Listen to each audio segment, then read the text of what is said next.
Le soleil de Saint-Domingue ne pardonnait jamais.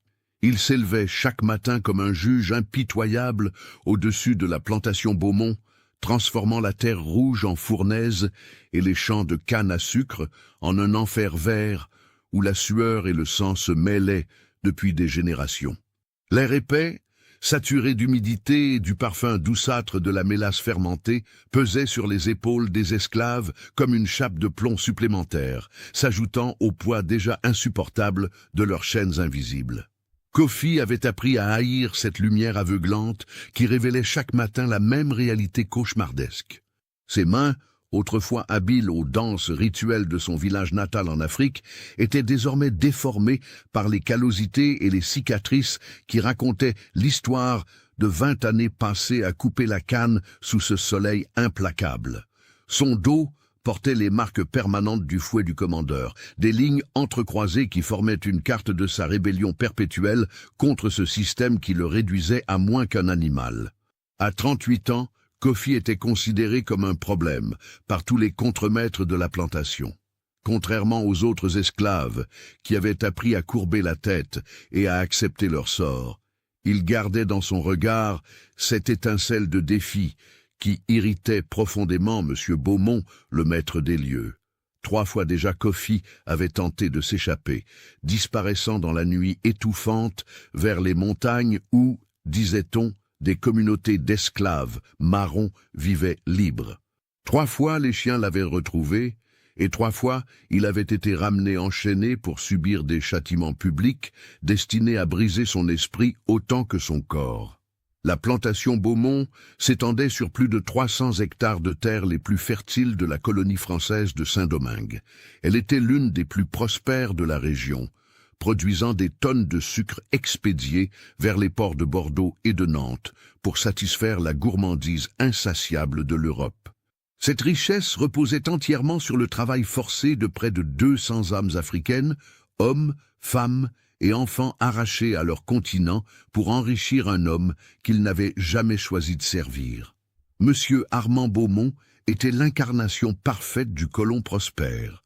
La quarantaine bien entamée, le visage rougi par le rhum et le soleil, il portait des vêtements de lin fin qui contrastaient cruellement avec les haillons de ceux qui trimaient dans ses champs.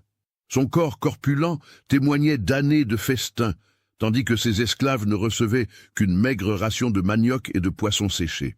Mais derrière cette façade de réussite se cachait une âme tourmentée par une honte secrète, qui le rongeait comme un cancer invisible. Cette honte portait un nom, Hélène. Hélène Beaumont avait 22 ans, mais personne dans la bonne société coloniale ne la connaissait. Depuis sa naissance, elle était restée cachée dans l'aile isolée de la grande maison, une présence fantomatique dont on murmurait l'existence lors des rares occasions où un domestique laissait échapper un mot de trop. Sa mère, Madame Geneviève Beaumont, était morte en lui donnant naissance, laissant Armand Beaumont seul face à cet enfant qui, dès ses premiers jours, avait manifesté des problèmes de santé qui l'horrifiaient. Hélène était née avec une maladie des os qui déformait progressivement son corps. Ses jambes refusaient de la porter correctement, la forçant à se déplacer avec une démarche hésitante et douloureuse. Son dos se courbait légèrement et ses mains tremblaient parfois de façon incontrôlable. Pour Armand Beaumont, obsédé par les apparences et la réputation dans une société coloniale où le statut était tout, cette fille était une humiliation vivante, une preuve visible de ce qu'il considérait comme une tare familiale. Il l'avait donc cachée. Pendant 22 ans, Hélène avait vécu comme une prisonnière dans sa propre maison, confinée dans 3 pièces de l'étage supérieur, avec pour seule compagnie une vieille domestique sourde qui ne lui adressait presque jamais la parole. Les volets de ses fenêtres restaient fermés en permanence pour que personne depuis l'extérieur ne puisse apercevoir sa silhouette. Lors des rares réceptions que donnait Beaumont pour maintenir son rang social, Hélène devait rester absolument silencieuse, comme si elle n'existait pas. Pourtant, contrairement à ce que son père croyait, l'esprit d'Hélène était vif et affûté. Elle avait appris à lire en secret dans les livres que sa mère avait laissés derrière elle, des volumes de philosophie, de poésie et d'histoires qui avaient nourri son imagination et formé sa conscience. Elle passait ses journées à observer le monde à travers les fentes des volets, regardant les esclaves travailler dans les champs, écoutant leurs chants qui montaient vers le ciel comme des prières. Elle les voyait courbés sous le poids de leur labeur, fouettés lorsqu'ils ralentissaient, et quelque chose en elle se révoltait contre cette injustice, même si elle était elle-même prisonnière à sa manière. Ce matin particulier, alors que le soleil montait au-dessus des champs comme une boule de feu vengeur, quelque chose changea dans l'équilibre précaire de la plantation. Kofi, qui travaillait depuis l'aube dans la section la plus éloignée, où la chaleur était la plus intense, avait fait l'erreur de lever les yeux vers la grande maison. Peut-être était-ce la fatigue, peut-être était-ce le désespoir qui rongeait son âme, mais pendant un instant, il laissa sa machette reposer dans sa main, tandis que son regard se perdait vers cette demeure blanche qui dominait la plantation comme un temple dédié à l'oppression. Ce moment d'inattention ne passa pas inaperçu. Jacques Lavigne, le commandeur en chef, un homme métis dont la cruauté dépassait même celle de certains blancs, car il cherchait constamment à prouver sa loyauté, vit l'occasion parfaite de faire un exemple. Il s'approcha silencieusement de Kofi, le fouet déjà déroulé dans sa main. Le premier coup claqua dans l'air, avant même que Kofi ne réalise ce qui se passait. La lanière de cuir mordit profondément dans sa chair à travers sa chemise déchirée, traçant une nouvelle ligne de feu sur son dos déjà labouré de cicatrices. La douleur explosa dans son corps, mais Kofi ne cria pas. Il avait appris depuis longtemps que les cris ne faisaient que prolonger les punitions. « Arrête de rêvasser, sale nègre !» cracha Lavigne avec un mépris qui suintait de chaque syllabe. « Ton travail, c'est la canne, pas de contempler la maison du maître comme si tu en étais digne. » Un deuxième coup suivit, puis un troisième. Les autres esclaves continuaient à travailler, les yeux baissés, sachant que regarder ne ferait qu'attirer l'attention sur eux. Mais leur cœur saignait pour Kofi, cet homme qui incarnait leur rage muette, leur désir de liberté qu'ils n'osaient exprimer. C'est alors qu'une silhouette apparut sur le porche de la grande maison. M. Beaumont lui-même, alerté par les bruits du fouet, était sorti pour observer la scène. Il descendit les marches avec la démarche d'un homme habitué à ce que l'univers entier s'incline devant lui, une canne à pommeau d'argent à la main qu'il utilisait davantage comme symbole de pouvoir que par nécessité. Lavigne cessa immédiatement de frapper et se redressa, attendant les instructions de son employeur. Kofi, à genoux dans la terre rouge qui buvait maintenant son sang, leva les yeux vers l'homme qui contrôlait chaque aspect de son existence. Dans ce regard, Beaumont vit ce qu'il détestait le plus, pas de la peur, mais du mépris à peine voilé. « Encore toi, Kofi !» dit Beaumont d'une voix glaciale qui contrastait avec la chaleur écrasante. « Tu ne comprends donc jamais la leçon. Combien de fois devrons-nous te dresser comme l'animal rebelle que tu es ?» Kofi ne répondit pas. Il savait que tout mot serait utilisé contre lui. Mais son silence même était un acte de défiance, une manière de refuser à Beaumont la satisfaction de le voir ramper. Beaumont s'approcha, tapotant sa canne contre sa paume, dans un geste qu'il avait perfectionné pour intimider. Ses yeux porcins examinaient Kofi, comme on examine un outil défectueux qu'on hésite à jeter ou à réparer. « Tu as tenté de fuir 3 fois. Chaque fois, tu m'as coûté de l'argent en récompense pour ceux qui t'ont ramené, sans parler des journées de travail perdues. Tu es une charge pour cette plantation, Kofi. Beaucoup de propriétaires t'auraient déjà fait pendre pour l'exemple. Mais vois-tu, je ne suis pas un monstre. » Un rire amer monta dans la gorge de Kofi, mais il l'étouffa avant qu'il ne franchisse ses lèvres. Pas un monstre. Cet homme qui arrachait des familles entières à leur terre natale, qui vendait des enfants loin de leur mère, qui faisait fouetter des hommes jusqu'à ce que leur dos ne soit qu'une plaie ouverte, osait se prétendre humain. « J'ai une proposition à te faire, » continua Beaumont, et quelque chose dans son ton fit dresser les poils sur la nuque de Kofi. « Une manière pour toi de te racheter, de prouver que tu peux être utile, autrement qu'en coupant la canne. » Kofi attendit, chaque muscle de son corps tendu. Il connaissait suffisamment les Blancs pour savoir que leurs propositions n'étaient jamais réellement des offres, mais des ordres déguisés. « J'ai besoin de quelqu'un pour s'occuper de ma fille. Elle est malade, confinée à l'étage. La vieille esclave qui s'en occupait est morte la semaine dernière. Il me faut quelqu'un de discret, quelqu'un qui comprenne que ce qui se passe dans cette maison ne doit jamais, au grand jamais, être répété. Le cœur de Kofi se serra. Il avait entendu les rumeurs, bien sûr. Dans les quartiers des esclaves, on murmurait l'existence d'une fille cachée.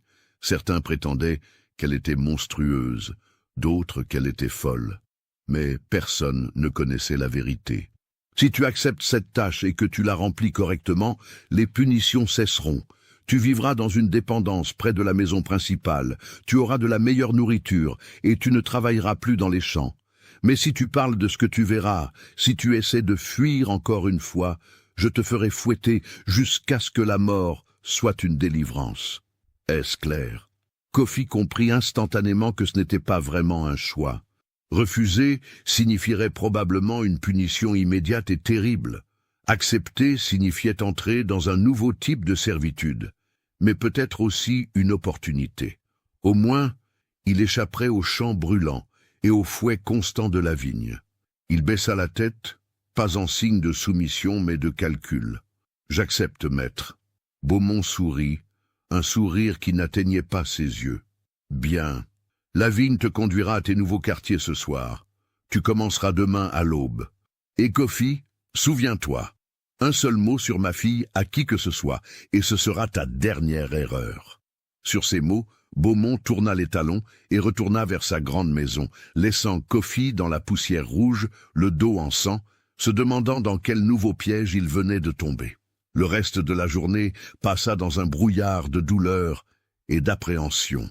Les autres esclaves jetaient à Kofi des regards mêlés de curiosité et de pitié. Certains pensaient qu'il avait obtenu une promotion, d'autres qu'il marchait vers quelque chose de bien pire que les champs. Kofi lui-même ne savait que penser. Il connaissait la nature perverse de Beaumont, et chaque geste de supposée générosité cachait toujours un piège. Alors que le soleil commençait sa descente incandescente vers l'horizon, transformant le ciel en un tableau sanglant de rouges et d'oranges, Lavigne vint chercher Kofi comme promis. Le commandeur le conduisit en silence à travers la plantation, passant devant les rangées de cases misérables où vivaient les esclaves, puis vers la grande maison qui dominait tout le domaine. Derrière la maison principale se trouvait une petite structure en pierre, autrefois utilisée comme réserve, mais désormais aménagée en logement basique. C'était humble, certes, mais comparé aux conditions dans lesquelles Kofi avait vécu jusqu'alors, c'était presque luxueux. Un vrai lit avec un matelas de paille, une petite table, une cruche d'eau, et surtout, 4 murs solides et une porte qui pouvait se fermer. « Tes instructions sont simples, » grogna Lavigne en lui remettant une clé. Chaque matin, à l'aube, tu entreras par la porte de service de la maison. Tu monteras directement à l'étage, 3e porte à gauche. C'est là que se trouve mademoiselle Hélène. Tu l'aideras à se lever, à s'habiller, tu lui apporteras ses repas que la cuisinière préparera, et tu t'assureras qu'elle ne manque de rien. Tu la laveras si nécessaire, tu changeras ses draps, tu vides son pot de chambre. Et surtout, tu ne lui parles pas plus que nécessaire, et tu ne la regardes pas avec tes yeux d'esclave insolent. Compris. Kofi hocha la tête, absorbant chaque détail. Lavigne continua. Le maître ne veut pas que sa fille soit vue ou entendue. Si des invités viennent, tu dois t'assurer qu'elle reste absolument silencieuse. Si elle fait du bruit, c'est toi qui seras puni. Le maître vérifiera ton travail chaque semaine. S'il n'est pas satisfait, eh bien tu connais déjà le prix de son mécontentement. Sur ces paroles menaçantes, Lavigne laissa Kofi seul dans sa nouvelle demeure. La nuit tombait rapidement, comme elle le faisait toujours dans les tropiques, sans la longue transition du crépuscule européen. Kofi s'assit sur le lit, sentant chaque muscle de son corps protester. Ses blessures du matin le brûlaient encore, mais il avait connu pire. Il réfléchit à sa situation nouvelle. D'un côté, il échappait à l'enfer des champs de canne, au soleil impitoyable et au fouet constant. D'un autre côté, il devenait le gardien secret d'une jeune femme malade, enfermée par son propre père. Quelque chose dans cette situation lui répugnait profondément. Il avait vu beaucoup de cruauté dans sa vie d'esclave, mais enfermer sa propre fille comme une criminelle, la cacher comme une honte, cela dépassait même la cruauté ordinaire des maîtres d'esclaves.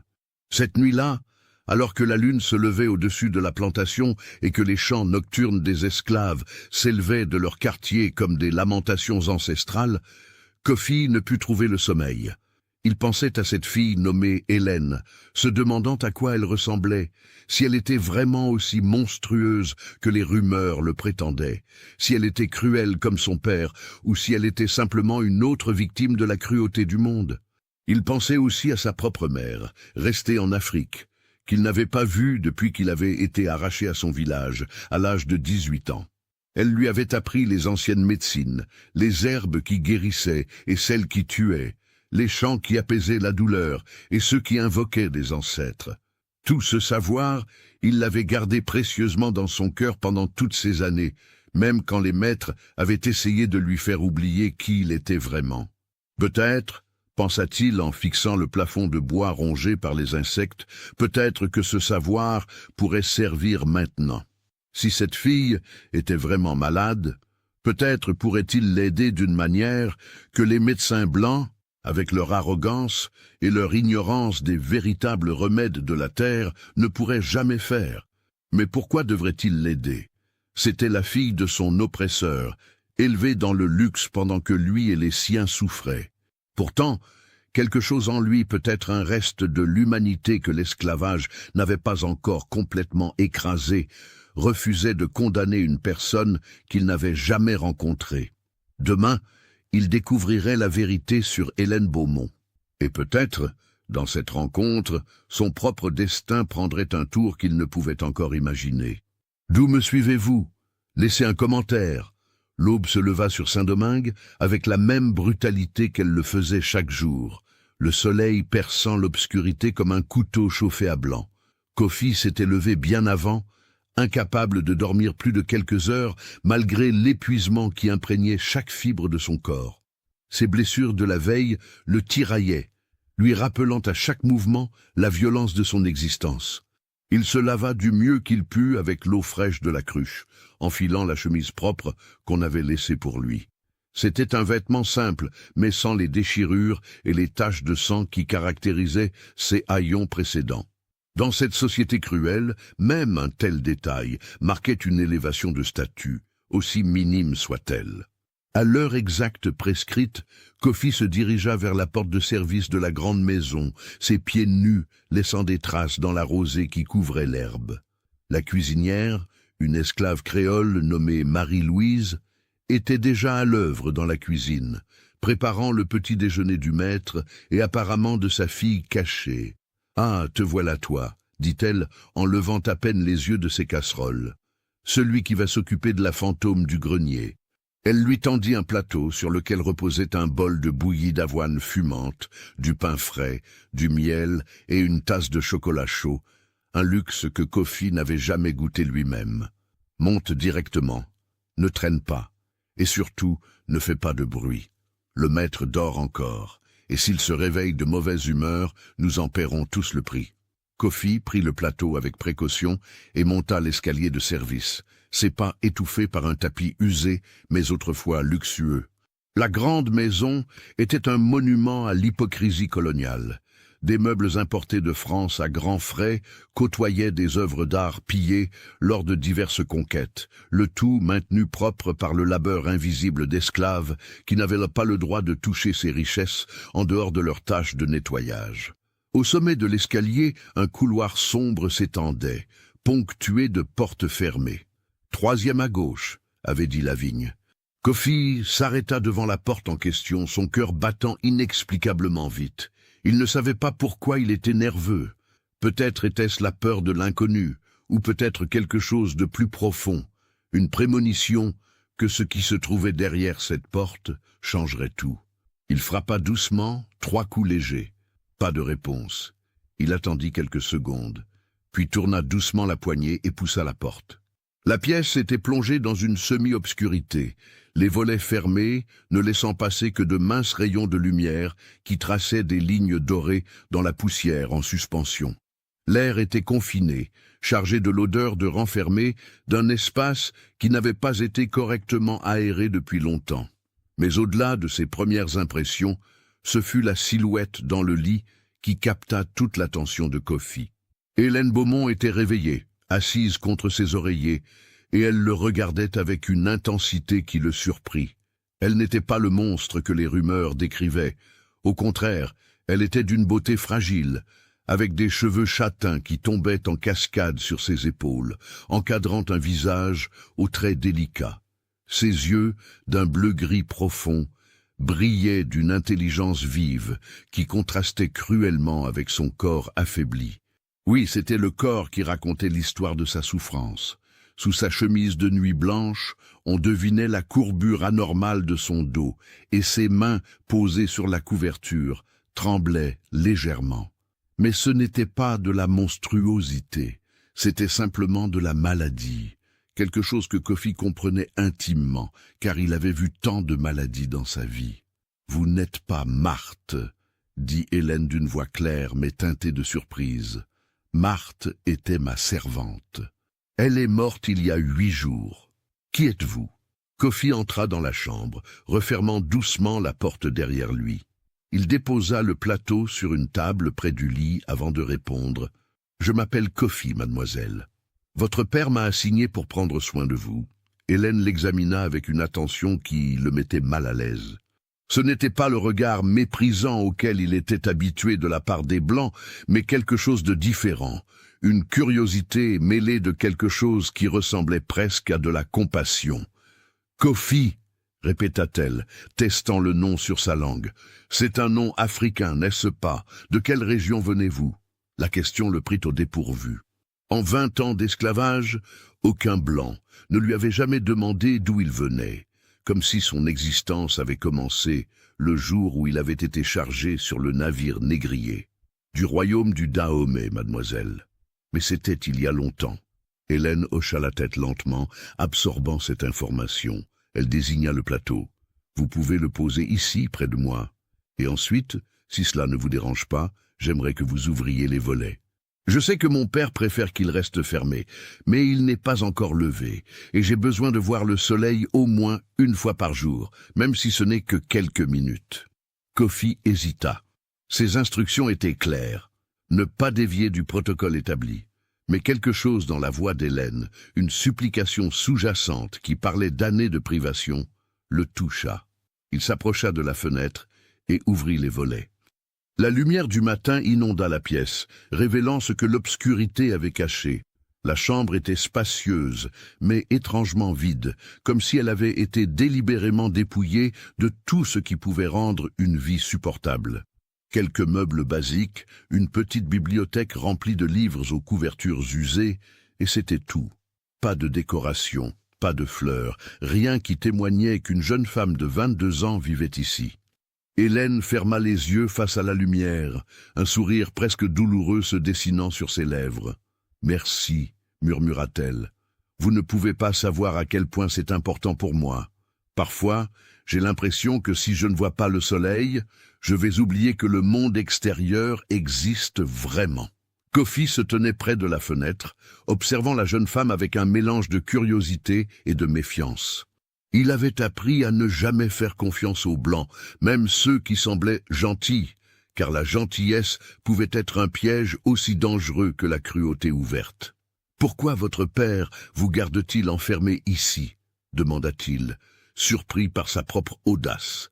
Ce n'était pas sa place de poser des questions, mais quelque chose dans cette situation le révoltait profondément. Hélène ouvrit les yeux et le regarda avec une expression difficile à déchiffrer. « Parce que je suis sa honte », dit-elle simplement, sans apitoiement sur elle-même, juste en énonçant un fait. « Je suis née avec une maladie qui déforme mon corps. Pour mon père, qui valorise l'apparence et le statut social au-dessus de tout, j'incarne l'imperfection.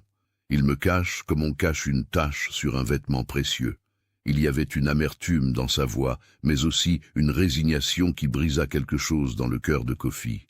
Il comprenait l'impuissance, la rage contenue de quelqu'un dont la vie était contrôlée par un autre sans aucun recours possible. « Vous devriez manger, » dit-il finalement, désignant le plateau. Pendant ce temps, je vais changer vos draps et nettoyer la chambre, comme on me l'a ordonné. Hélène acquiesça et commença à manger lentement, ses mains tremblantes rendant chaque geste difficile. Kofi remarqua qu'elle luttait pour tenir la cuillère, que du chocolat se renversait légèrement sur sa chemise de nuit. C'étaient de petits détails, mais il racontait l'histoire d'une bataille quotidienne contre son propre corps. Pendant qu'elle mangeait, Kofi commença son travail. Il changea les draps avec une efficacité née de longues années de labeur, balaya le sol, vida le pot de chambre. Mais contrairement aux tâches mécaniques qu'il effectuait dans les champs, celle-ci avait quelque chose de différent. Il prenait soin d'un être humain, pas de la propriété sans âme d'un maître. « Puis-je vous poser une question ?» demanda soudain Hélène, le tirant de ses pensées. Kofi se redressa, un peu surpris. « Bien sûr, mademoiselle. Pourquoi mon père vous a-t-il choisi, vous ? J'ai entendu dire que vous étiez un esclave rebelle, que vous aviez tenté de fuir plusieurs fois. Ce n'est pas le profil habituel de quelqu'un qu'on place dans la maison du maître. » Kofi sourit amèrement. « Votre père pense peut-être que s'occuper de vous sera une punition suffisante pour me briser, ou peut-être veut-il quelqu'un qui comprenne ce que c'est d'être prisonnier. » Les mots étaient sortis avant qu'il ne puisse les retenir, et il se raidit immédiatement, s'attendant à de la colère. Mais Hélène ne se fâcha pas. Au contraire, elle hocha la tête lentement. « Nous sommes tous les deux prisonniers, alors, dit-elle doucement. Vous êtes enchaînés par la loi et la couleur de votre peau, et moi par la maladie et la honte de mon père.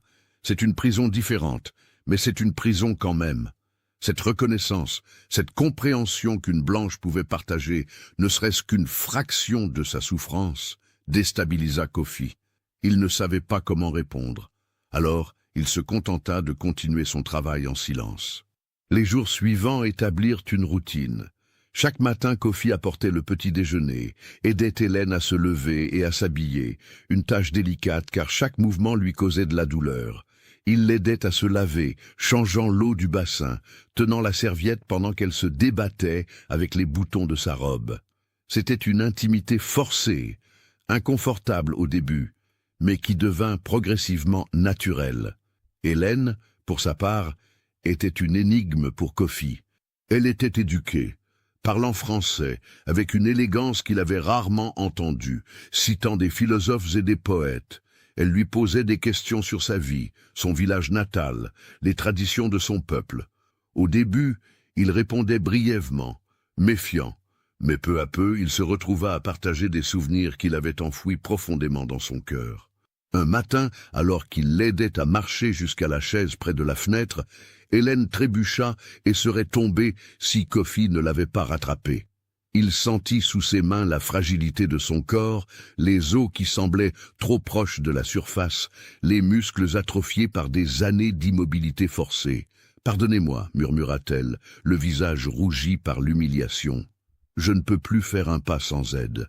Il fut un temps où je pouvais au moins traverser ma chambre seule, mais ces dernières années, mon corps refuse de plus en plus de m'obéir. » Kofi l'installa délicatement sur la chaise, remarquant comment elle grimaçait de douleur, même lors de ce simple mouvement. Une idée commençait à germer dans son esprit, mais il hésitait à la partager. Finalement, au bout d'une semaine, il prit son courage à deux mains. « Mademoiselle Hélène, puis-je vous parler de quelque chose ?» Elle leva les yeux du livre qu'elle était en train de lire, Candide de Voltaire, et fit un signe encourageant.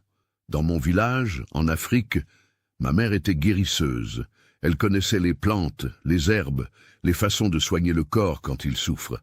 Elle m'a enseigné beaucoup de choses avant que je ne sois emmené. Je ne prétends pas pouvoir guérir votre maladie, mais peut-être pourrais-je vous aider à avoir moins de douleur, à bouger un peu plus facilement. Hélène le regarda avec un mélange de surprise et d'espoir prudent. Les médecins blancs que mon père a fait venir au fil des ans m'ont tous dit que ma condition était sans espoir, qu'elle ne ferait qu'empirer. Ils m'ont prescrit du laudanum pour la douleur, mais cela me rend confuse et endormie. Que proposez-vous ? Kofi hésita. S'il échouait, ou pire, si quelque chose tournait mal, Beaumont le ferait certainement tuer. Mais regarder cette jeune femme souffrir sans rien tenter lui semblait également insupportable. Il y a des plantes qui poussent dans cette région, des herbes qui peuvent détendre les muscles, réduire l'inflammation. Je pourrais préparer des infusions, des cataplasmes, et il y a des exercices, des mouvements doux que je pourrais vous montrer, qui pourraient renforcer vos muscles sans vous causer trop de douleur. Et si mon père découvre ce que vous faites ? Demanda Hélène, sa voix trahissant une inquiétude pour lui plutôt que pour elle-même. Alors, je serai punie, répondit Kofi simplement. Mais je préfère être puni pour avoir essayé d'aider quelqu'un que pour ne rien avoir fait du tout. Ces mots semblèrent toucher profondément Hélène. Des larmes brillèrent dans ses yeux, les premières que Kofi la voyait verser. « Personne ne m'a jamais traité avec autant de gentillesse, » dit-elle d'une voix étranglée. « Pas même ma propre famille. Oui, Kofi, j'accepte votre aide. Même si cela ne fonctionne pas, le simple fait que vous soyez prêt à prendre ce risque pour moi signifie plus que vous ne pouvez l'imaginer. » Ainsi commença un nouveau chapitre dans leur relation. Kofi, utilisant les quelques heures de liberté qu'il avait le soir, se mit à explorer les environs de la plantation, cherchant les plantes dont sa mère lui avait parlé. Il trouvait du gingembre sauvage pour l'inflammation, de l'écorce de saule pour la douleur, des feuilles d'aloès pour apaiser. Il préparait ses remèdes dans sa petite maison, mélangeant, écrasant, infusant, se fiant à sa mémoire et à son instinct. Le premier matin où il apporta une infusion spéciale à Hélène, elle la but avec hésitation, grimaçant au goût amer. Mais au fil des heures, elle admit ressentir un soulagement qu'elle n'avait pas connu depuis longtemps. Ses mains tremblaient moins, la tension constante dans ses épaules semblait s'apaiser. Encouragé par ce premier succès, Kofi alla plus loin. Il commença à masser doucement ses jambes et ses bras, utilisant une huile qu'il avait préparée à partir de plantes médicinales. Au début, Hélène était tendue, peu habituée à être touchée, mais progressivement, elle apprit à se détendre sous ses mains expertes. Puis vinrent les exercices. Des mouvements simples au début, lever un bras, plier un genou, faire tourner les chevilles. Chaque mouvement était une bataille contre la douleur et l'atrophie musculaire, et souvent Hélène pleurait de frustration quand son corps refusait de lui obéir. Mais Kofi était patient, infiniment patient, encourageant chaque petit progrès, ne la jugeant jamais quand elle échouait. « Pourquoi faites-vous cela ?» demanda-t-elle un jour, alors qu'il pratiquait un exercice particulièrement difficile. « Vous ne me devez rien, en fait vous devriez me détester. Je suis la fille de votre oppresseur. » Kofi arrêta ce qu'il faisait et la regarda dans les yeux. « C'est vrai, vous êtes sa fille, mais vous n'êtes pas lui. Vous ne m'avez jamais fait de mal, et même si vous l'aviez fait, je ne pourrais pas rester les bras croisés en voyant quelqu'un souffrir quand je peux peut-être l'aider. Ma mère m'a appris que la compassion n'est pas quelque chose qu'on doit gagner, c'est quelque chose qu'on doit donner librement. Sinon, nous devenons aussi cruels que ceux qui nous oppriment. » Ces paroles touchèrent profondément Hélène. Elle réalisa que cet homme, cet esclave que la société considérait comme moins qu'humain, possédait une noblesse d'âme que son propre père, avec toute sa richesse et son statut, n'avait jamais montré. Les semaines passèrent et quelque chose de remarquable se produisit. Lentement, presque imperceptiblement au début, Hélène commença à s'améliorer. Ses mains tremblaient moins. Elle pouvait tenir une tasse sans renverser son contenu. Ses jambes, qu'il avait à peine portées pendant des années, gagnaient en force. Un jour, elle traversa sa chambre sans aide, et les larmes qui coulèrent sur son visage étaient des larmes de joie pure. « Je marche, Kofi, je marche !» s'exclama-t-elle, sa voix tremblante d'émotion. « Je n'aurais jamais cru que ce serait de nouveau possible. » Kofi souriait, un sourire authentique qu'il n'avait pas arboré depuis des années. « C'est votre force, mademoiselle Hélène. Vous avez fait tout le travail. J'ai simplement guidé. » Mais leur bonheur était teinté de prudence. Ils savaient tous deux qu'ils devaient garder ces progrès secrets. Si Beaumont découvrait qu'Hélène s'améliorait, il pourrait y voir une menace à sa narrative soigneusement construite. Ou pire, il pourrait séparer Kofi d'Hélène par pure méchanceté. Alors, ils conspirent en silence, développant des signaux secrets. Quand Beaumont venait vérifier sa fille une fois par semaine, Hélène simulait sa faiblesse antérieure, restant au lit, tremblant exagérément. Kofi cachait les herbes et les huiles, ne laissant aucune trace de leur travail clandestin. Mais au-delà de la guérison physique, quelque chose d'autre s'épanouissait entre eux. Une amitié profonde et authentique. Ils parlaient pendant des heures, partageant leurs histoires, leurs peurs, leurs rêves.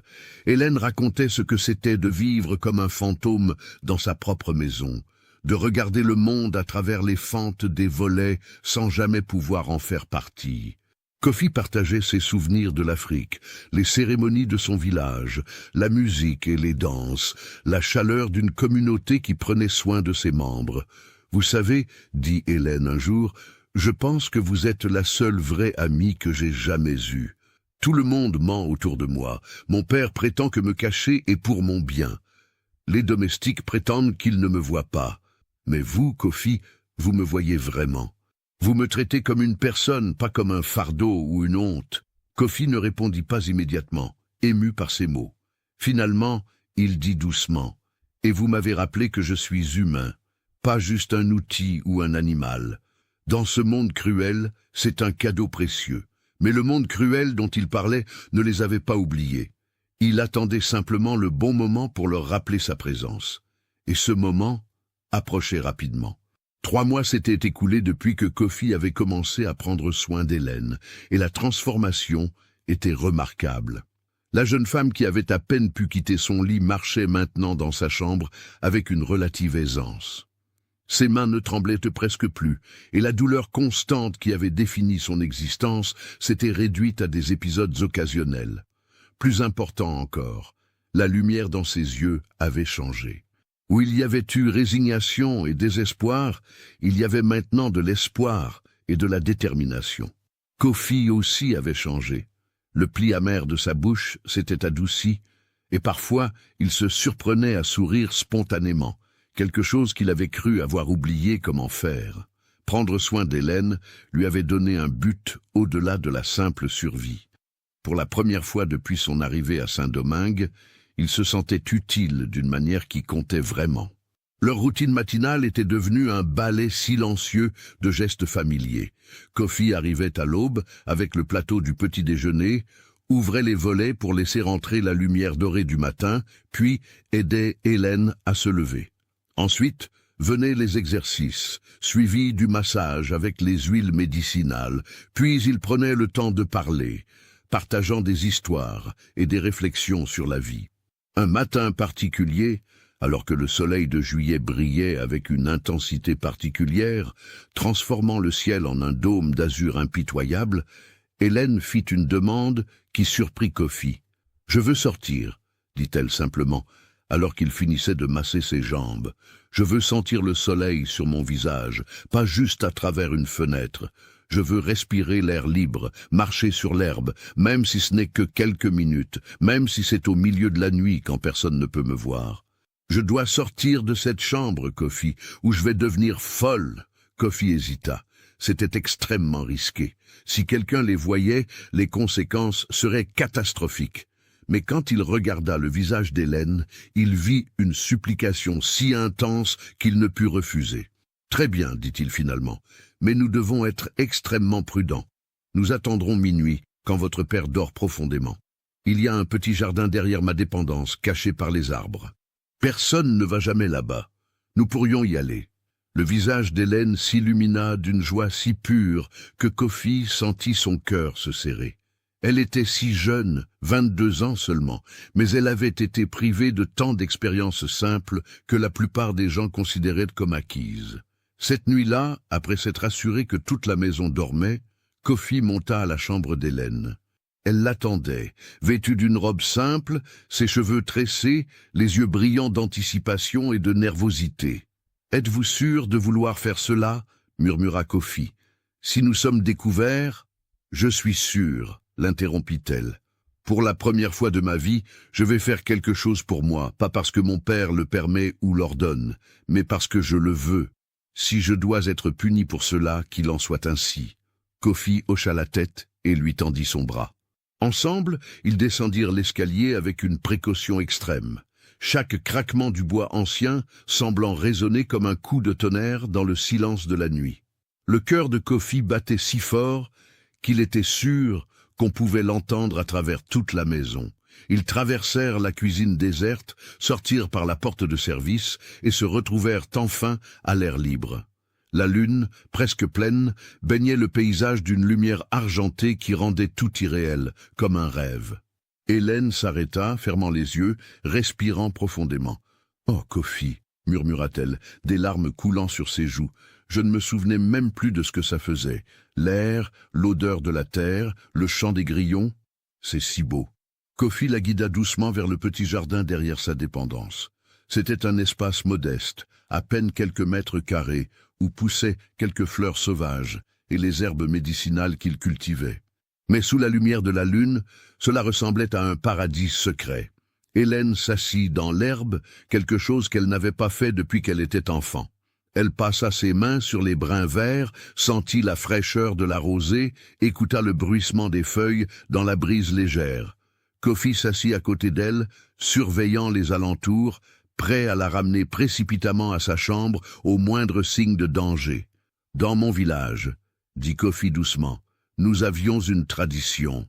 Les nuits de pleine lune, toute la communauté se rassemblait pour danser et chanter. Nous honorions nos ancêtres, nous racontions des histoires de notre peuple. C'étaient des moments de joie pure, de connexion.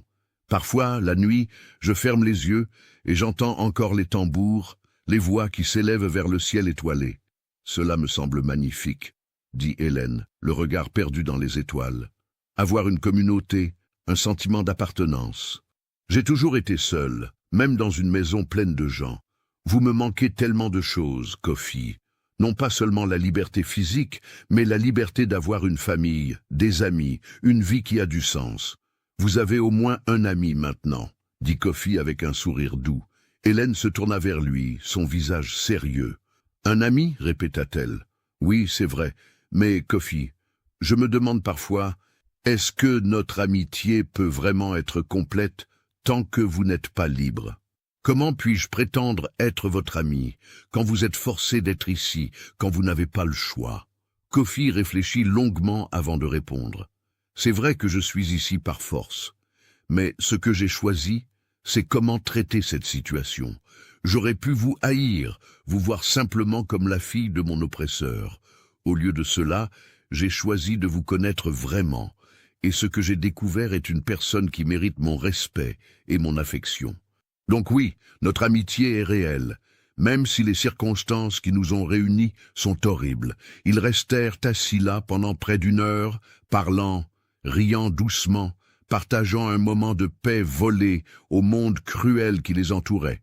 Puis, avec regret, Kofi dit qu'il était temps de rentrer. Ils se glissèrent de nouveau dans la maison, remontèrent l'escalier, et Kofi raccompagna Hélène à sa chambre. « Merci », murmura-t-elle, avant de fermer la porte. « Pour ce soir, pour tout. Vous m'avez rendu la vie, Kofi, pas seulement mon corps, mais mon âme. » Ces mots réchauffèrent le cœur de Kofi, alors qu'il retournait à sa dépendance. Pour la première fois depuis longtemps, il s'endormit avec un sentiment proche du bonheur. Mais le bonheur, dans un endroit comme Saint-Domingue, était aussi éphémère que la rosée du matin. Le lendemain après-midi, alors que Kofi préparait une nouvelle infusion d'herbes dans sa dépendance, il entendit des voix élevées venant de la grande maison. C'était inhabituel. Beaumont recevait rarement des visiteurs, préférant maintenir une distance avec la société coloniale pour protéger son secret. Curieux et inquiet, Kofi s'approcha prudemment de la maison. À travers une fenêtre ouverte, il pouvait entendre une conversation animée. Beaumont parlait avec un autre homme, dont la voix était inconnue à Kofi. « Je vous assure, monsieur Lavallée, que ma situation financière est solide, » disait Beaumont.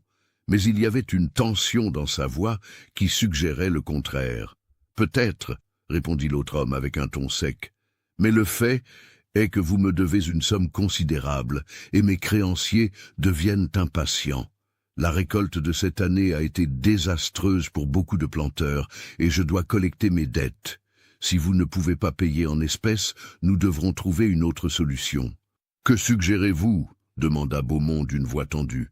« Eh bien, il y a toujours la possibilité de vendre certains de vos esclaves. J'ai entendu dire que vous avez quelques spécimens de valeur. Ou peut-être... » L'homme s'arrêta Et Kofi entendit le bruit de pas marchant dans la pièce.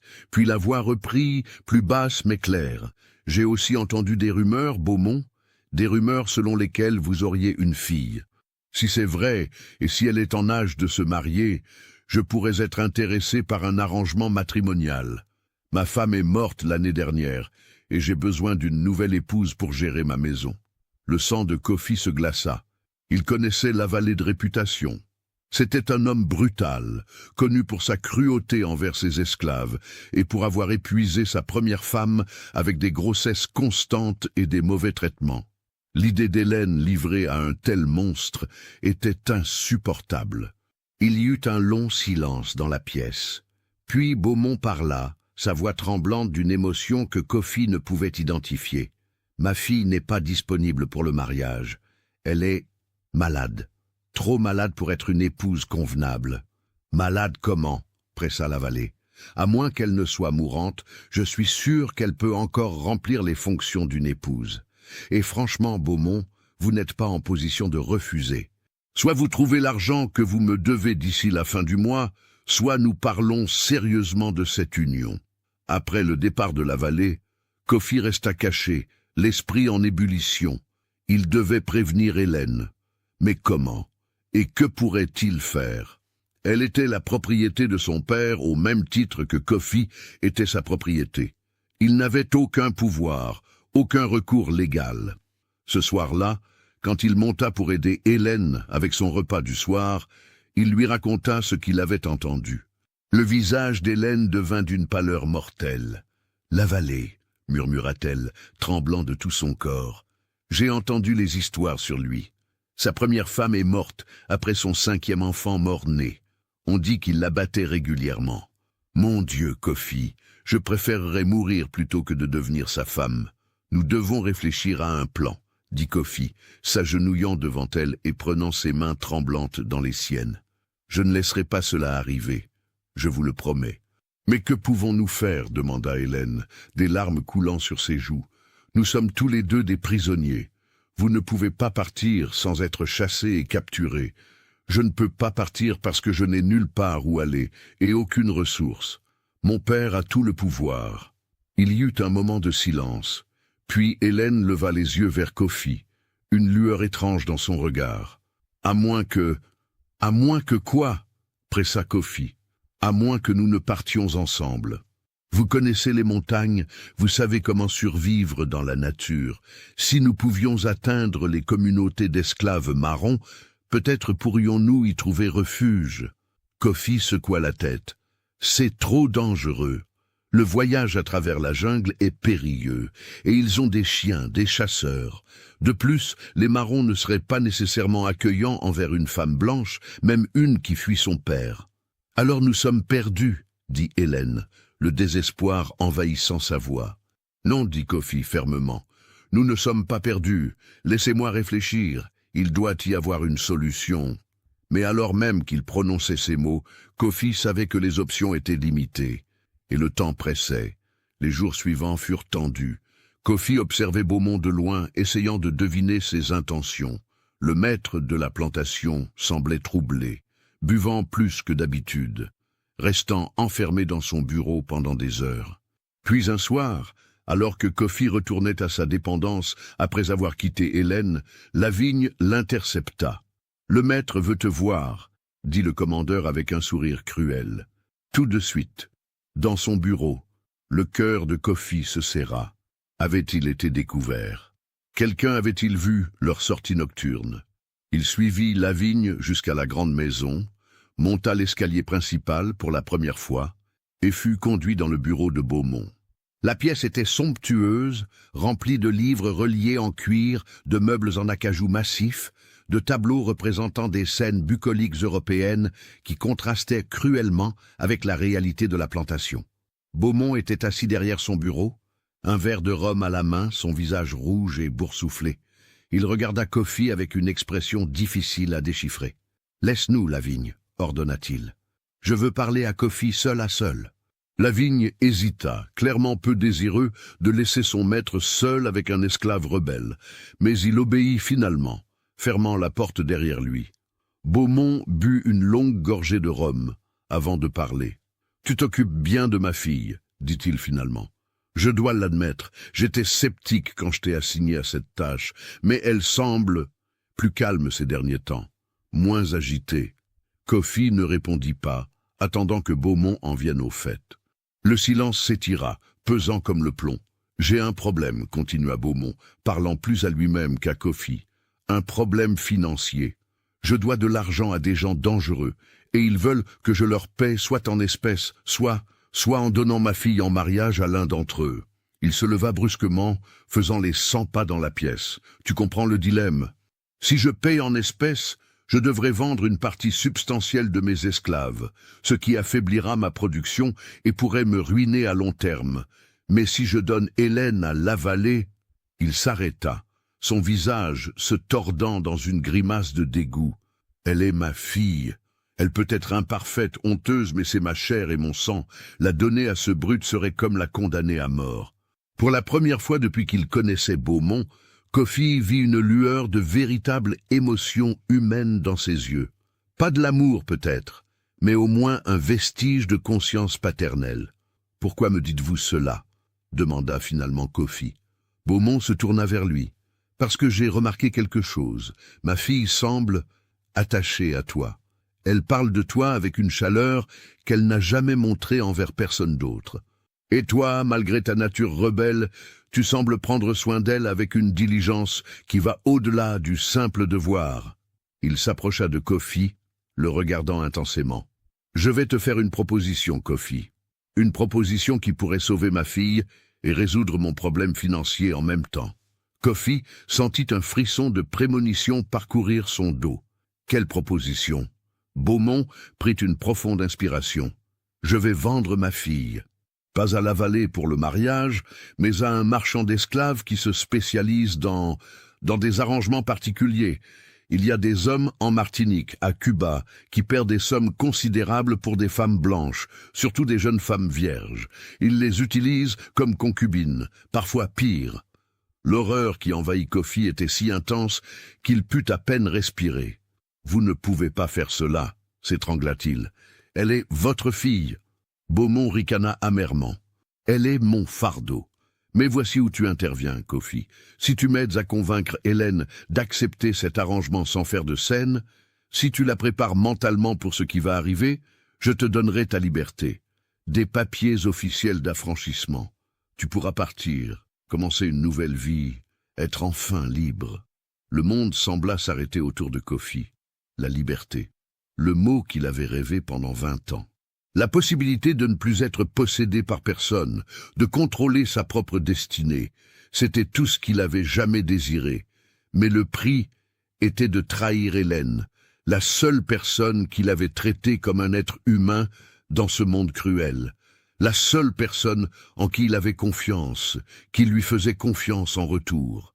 Si cette histoire macabre vous a donné des frissons, partagez-la avec un ami qui aime les contes d'horreur. « Non, » dit Kofi, sa voix tremblante mais ferme. « Non, je ne ferai pas cela, jamais. » Le visage de Beaumont se durcit. « Tu refuses ta propre liberté. Je refuse de vendre mon âme, » corrigea Kofi. « Vous pouvez posséder mon corps, maître Beaumont, mais mon cœur et mon esprit m'appartiennent, et ils ne seront jamais complices de cette atrocité. » Beaumont le regarda longuement, une multitude d'émotions traversant son visage.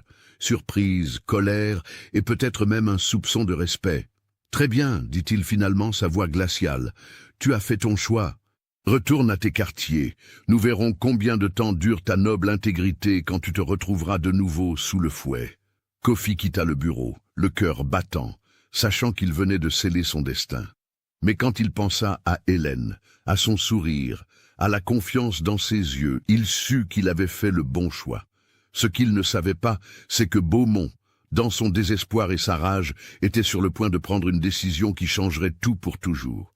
Les jours suivants, la confrontation avec Beaumont furent parmi les plus tendus de la vie de Kofi. Il continuait à s'occuper d'Hélène, mais il ne lui avait pas encore raconté la conversation avec son père, ne voulant pas la terrifier avec des détails qui pourraient ne jamais se concrétiser. Il espérait secrètement que Beaumont trouverait une autre solution, que peut-être son sens paternel, aussi atrophié soit-il, l'emporterait finalement. Mais il avait sous-estimé la profondeur de la corruption de Beaumont, et surtout, il avait sous-estimé jusqu'où un homme pouvait descendre quand sa fierté était menacée. Ce qui se produisit ensuite allait révéler la véritable nature monstrueuse du maître de la plantation, et allait déclencher une série d'événements qui changeraient la plantation Beaumont pour toujours. Un matin, alors que Kofi montait comme d'habitude avec le plateau du petit déjeuner, il trouva la porte de la chambre d'Hélène entr'ouverte. Son cœur se serra immédiatement. Hélène fermait toujours sa porte la nuit par réflexe, même si personne ne venait jamais la déranger. Il poussa doucement la porte et entra. Ce qu'il vit le figea sur place. Hélène était recroquevillée dans un coin de la pièce, ses bras enveloppant ses genoux, son corps secoué de sanglots silencieux. Ses cheveux étaient en désordre, et il y avait une marque rouge vif sur sa joue. « Mademoiselle Hélène !» s'écria Kofi, déposant précipitamment le plateau et se précipitant vers elle. « Que s'est-il passé? Qui vous a fait cela ?» Hélène leva vers lui un visage ravagé par les larmes, ses yeux gonflés et rougis. « Mon père, murmura-t-elle, sa voix brisée, il est venu cette nuit. Il était ivre, furieux. Il m'a dit que j'étais une charge, un fardeau qu'il avait porté trop longtemps. Il m'a frappé, Kofi. Ma propre père m'a frappé. » La rage qui monta en Kofi était si intense qu'il voyait presque rouge. Ses poings se serrèrent, chaque muscle de son corps tendu comme un arc prêt à décocher. Il voulait descendre immédiatement et confronter Beaumont, conséquence soit damnée. Mais il se força à respirer profondément, à se concentrer sur Hélène, qui avait besoin de lui maintenant. Il s'agenouilla près d'elle, l'enveloppant doucement dans ses bras. Elle se cramponna à lui, pleurant contre son épaule, et il la berça doucement, murmurant des mots de réconfort dans sa langue natale, des mots qu'elle ne comprenait pas mais dont la douceur la calmait. « Il m'a dit qu'il avait pris une décision, » continua Hélène entre deux sanglots. « Il va me vendre comme on vend une esclave à des hommes qui vont me traiter comme une chose. Il dit que c'est la seule façon de sauver la plantation. » Kofi ferma les yeux, la douleur dans son cœur presque physique. Donc Beaumont avait décidé d'aller de l'avant avec son plan monstrueux. « Écoutez-moi, dit-il fermement, prenant le visage d'Hélène entre ses mains pour qu'elle le regarde dans les yeux. « Je ne laisserai pas cela arriver. Je vous le jure sur tout ce que j'ai de sacré. Nous allons trouver une solution. »« Comment ?» demanda Hélène désespérément. « Nous n'avons ni argent, ni pouvoir, ni amis. Mon père contrôle tout. »« Alors nous devons partir, » dit Kofi, prenant une décision qui avait mûri dans son esprit depuis des jours. « Cette nuit, nous partons pour les montagnes, nous trouvons les marrons. C'est risqué, mais rester ici est une mort certaine pour vous. » Hélène le regarda, la peur et l'espoir luttant sur son visage. « Mais vous serez capturés. Ils vous tueront. »« Peut-être, » admit Kofi. « Ou peut-être que pour une fois, la chance sera de notre côté. Mais je préfère mourir en essayant de vous sauver plutôt que de vivre en sachant que je vous ai abandonné à ce sort. » Des larmes fraîches coulèrent sur les joues d'Hélène. Mais cette fois, c'étaient des larmes de gratitude et d'émotion. « Comment ai-je mérité votre loyauté ?» murmura-t-elle. « En me traitant comme un homme, pas comme une bête, » répondit simplement Kofi. Ils passèrent le reste de la journée à planifier leur évasion. Kofi devrait rassembler des provisions, de l'eau, des couvertures. Hélène devrait s'habiller avec des vêtements pratiques, pas les robes fragiles qu'elle portait habituellement. Ils partiraient à minuit, pendant la nouvelle lune, quand l'obscurité serait la plus complète. Mais le destin, ce fil cruel qui tissait leur vie, avait d'autres plans. Ce soir-là, alors que Kofi descendait de la chambre d'Hélène, après lui avoir apporté son repas du soir et finalisé leur plan, il tomba sur Lavigne dans le couloir. Le commandeur le regarda avec suspicion. « Tu passes beaucoup de temps là-haut avec mademoiselle Hélène, » dit-il d'un ton insinuant. « Bien plus que nécessaire pour les tâches qu'on t'a confiées. »« Je fais mon travail, » répondit Kofi aussi calmement que possible. « Elle est fragile et nécessite des soins constants. » Lavigne s'approcha, son haleine empestant le rhum bon marché. « Le maître pense que tu as oublié ta place. Il dit que tu as refusé de l'aider avec un certain problème. C'est très imprudent de ta part, Kofi. Très imprudent. » Avant que Kofi ne puisse répondre, Lavigne fit un geste, et 2 autres surveillants émergèrent des ombres. Ils se saisirent de Kofi, lui tordant les bras dans le dos avec une force brutale. Le maître veut te parler, et cette fois, je pense qu'il va s'assurer que tu comprennes bien les conséquences de ton insolence. Ils traînèrent Kofi hors de la maison, à travers la plantation, jusqu'à une structure que tous les esclaves connaissaient et craignaient, le cachot de punition. C'était un petit bâtiment en pierre, étouffant pendant la journée, glacial la nuit, où les esclaves rebelles étaient envoyés pour être corrigés. Beaumont les attendait déjà là, son visage une masque de rage froide. Derrière lui se trouvait le chevalet de punition, une structure en bois où les esclaves étaient attachés pour être fouettés. « Tu as défié mon autorité, Kofi, » dit Beaumont d'une voix dangereusement calme. « Tu as rejeté ma générosité quand je t'ai offert ta liberté. Maintenant, tu vas apprendre ce que cela coûte de me désobéir. » Les surveillants attachèrent Kofi au chevalet, ses bras étendus au-dessus de sa tête, son dos exposé. Lavigne déroula le fouet, ses lanières de cuir sifflant sinistrement dans l'air. « 20 coups, ordonna Beaumont, et assurez-vous qu'ils soient mémorables. » Le premier coup tomba comme la foudre, déchirant la chemise de Kofi et mordant profondément dans sa chair. La douleur explosa le long de sa colonne vertébrale, mais Kofi serra les dents, refusant de crier. Il ne donnerait pas cette satisfaction à Beaumont. Le deuxième coup suivit, puis le troisième. Chaque impact ouvrait de nouvelles plaies, le sang coulant le long de son dos en rivières écarlates. Mais Kofi gardait les yeux fixés droit devant lui, pensant à Hélène, à leur plan, à la liberté qui les attendait peut-être de l'autre côté de cette torture. À mi-chemin de la punition, quelque chose changea. Lavigne frappait avec une frénésie croissante, et Beaumont n'arrêtait pas le compte. 20 coups devinrent 30 puis 40. Kofi commençait à perdre conscience, la douleur devenant un océan rouge qui menaçait de le noyer. C'est alors qu'un cri perça la nuit. « Arrêtez, arrêtez immédiatement !» Tout le monde se tourna vers la source du cri. Hélène se tenait là, vacillant sur ses jambes, encore faibles, mais le visage déterminé et furieux. Elle avait entendu les bruits depuis sa fenêtre et avait trouvé la force, pour la première fois de sa vie, de quitter la maison et de descendre par elle-même. « Hélène !» rugit Beaumont, son visage devenant pourpre. « Retourne dans ta chambre, immédiatement !»« Non !»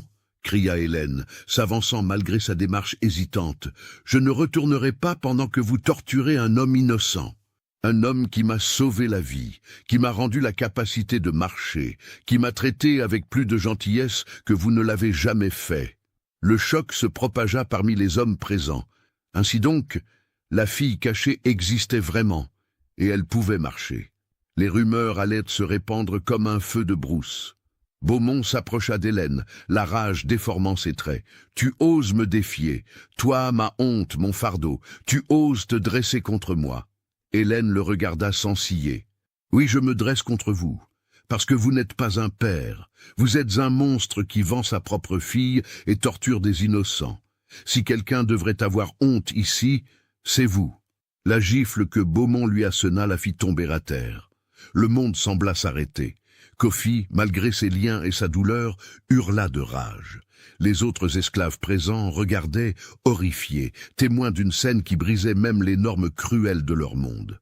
Mais Hélène se releva, du sang coulant de sa lèvre fendue, ses yeux brillants de larmes, mais aussi d'une détermination farouche. « Vous pouvez me frapper, » dit-elle d'une voix tremblante mais forte. « Vous pouvez me vendre, mais vous ne briserez pas mon esprit. Kofi m'a appris quelque chose que vous n'avez jamais compris. La vraie force vient de la compassion, pas de la cruauté. » Quelque chose se brisa en Beaumont à ce moment. Peut-être était-ce le dernier vestige de son humanité, ou peut-être était-ce sa raison elle-même. Il se tourna vers Lavigne, ses yeux fous de rage. « Débarrassez-moi de lui !» siffla-t-il, désignant Kofi. « Cette nuit, je ne veux plus le voir sur ma propriété. Faites ce que vous voulez, mais débarrassez-moi de lui. Soutenez notre chaîne en cliquant sur le bouton merci en forme de cœur afin que nous puissions continuer à vous proposer des histoires aussi sombres et captivantes que celle-ci. » Lavigne sourit, un sourire qui ne présageait rien de bon. « Avec plaisir, maître. » Ils détachèrent Kofi du chevalet. Il pouvait à peine tenir debout, son dos n'étant plus qu'une masse de chair à vif. 2 surveillants le soutenaient, le traînant vers l'extérieur de l'enceinte de la plantation. « Non !» hurla Hélène, essayant de les suivre. « Non, laissez-le !» Mais son père l'attrapa brutalement, la ramenant vers la maison. « Tu as causé assez de problèmes pour une nuit. Tu vas retourner dans ta chambre et demain tu partiras avec les marchands que j'ai contactés. C'est fini, Hélène. Tu as fait ton choix en me défiant. » Les derniers mots que Kofi entendit avant de perdre conscience furent les cris déchirants d'Hélène appelant son nom. Puis le monde bascula dans l'obscurité. Quand Kofi reprit conscience, il était allongé dans la boue près de la lisière de la forêt. La douleur dans son dos était insupportable, chaque respiration une agonie. Il essaya de bouger et réalisa que ses mains et ses pieds étaient liés. Lavigne et 2 autres hommes se tenaient au-dessus de lui, leurs visages éclairés par des torches qui créaient des ombres dansantes et démoniaques. « Tu sais, Kofi, » dit Lavigne d'un ton conversationnel, « le maître a dit de nous débarrasser de toi. Il n'a pas précisé comment. Normalement, nous t'aurions simplement vendu à une autre plantation, mais après ta petite scène ce soir, je pense que tu mérites quelque chose de plus définitif. » Il sortit un pistolet de sa ceinture, le chargeant méthodiquement. Les autres hommes ricanaient, leur humanité depuis longtemps érodée par des années passées à infliger la souffrance. Kofi ferma les yeux. Ainsi donc, c'était la fin. Après tant d'années de souffrance, de rébellion, de survie, cela se terminait ici, dans la boue, comme un animal. Au moins, pensa-t-il, il mourrait en ayant gardé son honneur. Il avait refusé de trahir Hélène, il avait défendu ce qui était juste. Des images défilèrent dans son esprit. Son village en Afrique, le visage de sa mère, les danses sous la lune, et plus récemment le sourire d'Hélène, la gratitude dans ses yeux, la chaleur de leur amitié. « Attends !» dit soudain l'un des autres surveillants. « Tu entends ça ?» Ils s'arrêtèrent, tendant l'oreille. Dans le lointain, on pouvait entendre un bruit étrange. Des tambours, battant un rythme qui n'était pas européen, mais africain. Les marrons. Ils devaient être plus proches que personne ne le pensait. Lavigne jura. « Finissons-en rapidement et partons d'ici. Je ne veux pas de problème avec ces sauvages des montagnes. » Il pointa le pistolet vers la tête de Kofi. « Adieu, rebelle. » Le coup de feu déchira la nuit. Le coup de feu résonna dans la nuit tropicale, se répercutant à travers les collines et les vallées de Saint-Domingue. Les oiseaux nocturnes s'envolèrent des arbres dans un chaos de battements d'ailes, et pendant un instant, le monde entier sembla retenir son souffle. Puis vint le silence. Lavigne et ses complices se tenaient au-dessus du corps immobile de Kofi, la fumée du pistolet se dissipant lentement dans l'air humide. Dans l'obscurité, il était difficile de voir clairement, mais la forme ne bougeait plus. « C'est fait », dit Lavigne avec satisfaction, rangeant son arme. « Enterrez-le dans la forêt où personne ne le trouvera jamais. Le maître sera content. » Les 2 autres hommes hochèrent la tête et commencèrent à traîner le corps vers les arbres denses. Mais dans leur hâte de partir avant que les marrons n'arrivent, attirés par le bruit du coup de feu, ils firent un travail bâclé. Ils creusèrent un trou peu profond, y jetèrent le corps de Kofi et le recouvrirent à peine de terre et de feuilles avant de fuir vers la sécurité de la plantation. Ce qu'ils ne savaient pas, ce qu'ils n'auraient jamais pu imaginer dans leur pire cauchemar, c'est que la balle de Lavigne, dans l'obscurité et précipitée par la peur des marrons, avait manqué son but. Elle avait frôlé le crâne de Kofi, traçant un sillon sanglant mais non mortel.